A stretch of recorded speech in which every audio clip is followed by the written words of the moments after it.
Hey guys, welcome back with a new minus Marie, and today we're back with another YouTube video.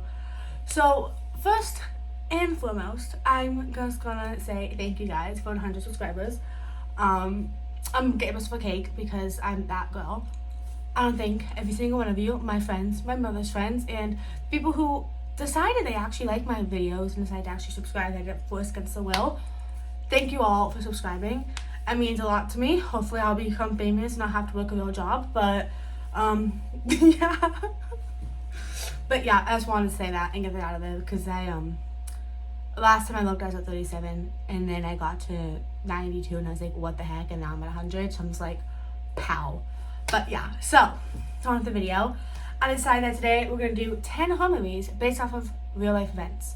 So of course I did some research because I'm just that awesome for you guys.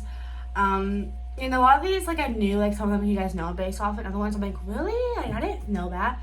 But, yeah, so I'm talking a little about the movie and a little bit about, like, the case. I'll try to be, I want to get demonetized. I don't really know if I can because, you know, I'm not famous. But we'll decide that. So, or, like, some podcast episodes I listened to, like, where I got these, I was like, oh, like, what, like, I think it explains the story well. I think there's only 2, but, like, if you know more that explains it well, put it in the comments below. But let's just get started.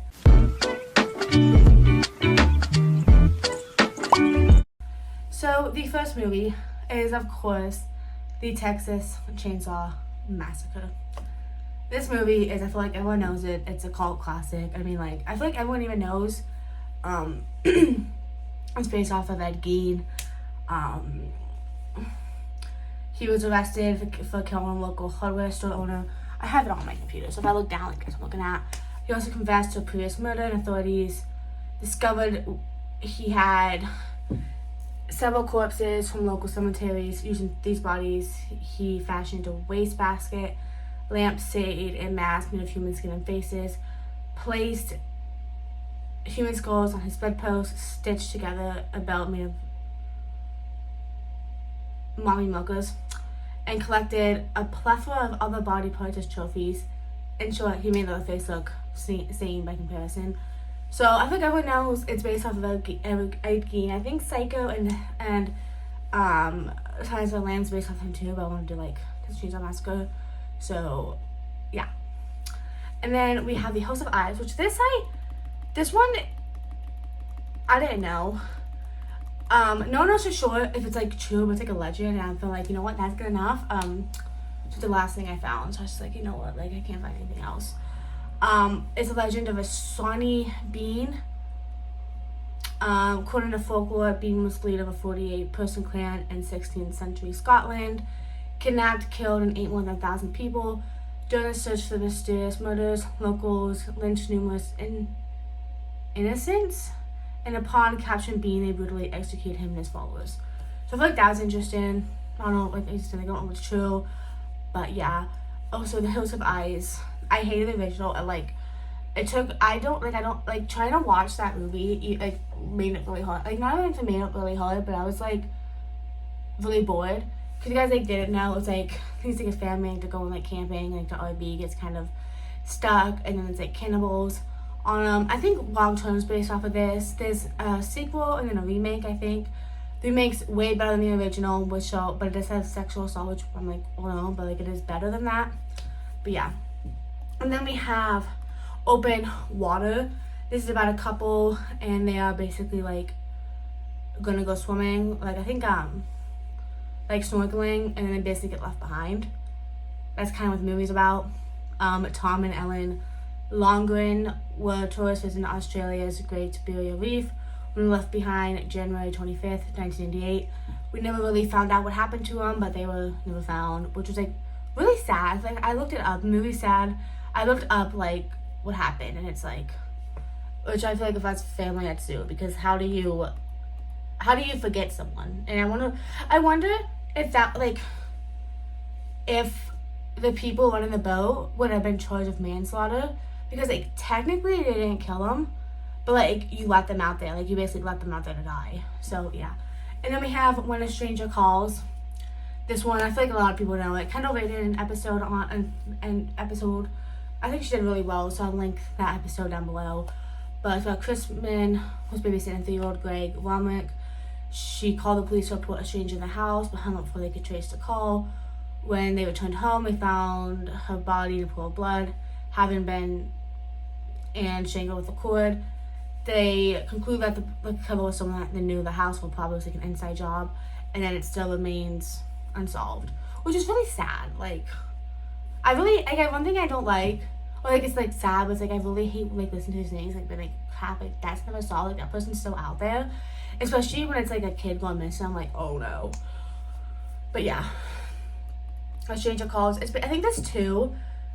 I think there's one, and it's like after she gets the calls, and it's like leading up to, like, afterwards, and this is the remake, which I've watched that, and it's okay. It's like she gets the calls, but yeah, the movie is Stuck, which I've never heard of before. It's about after committing a hit and run where the victim becomes lost in the windshield, a young nurse assistant named Brandy tries to figure out her next course of action. That's basically what the movie's about. It's listed as a comedy, which I don't know how it be a comedy. Basically, it's based off of Shantae Dwan Mallard, a Texas woman who hit Gregory Glenn Biggs, homeless man who left him embedded in her windshield until he died. She was convicted and sentenced to 50 years in prison. Way too good, because like, why would, like, hitting someone bad, but like, then you go, okay, we're not gonna get there.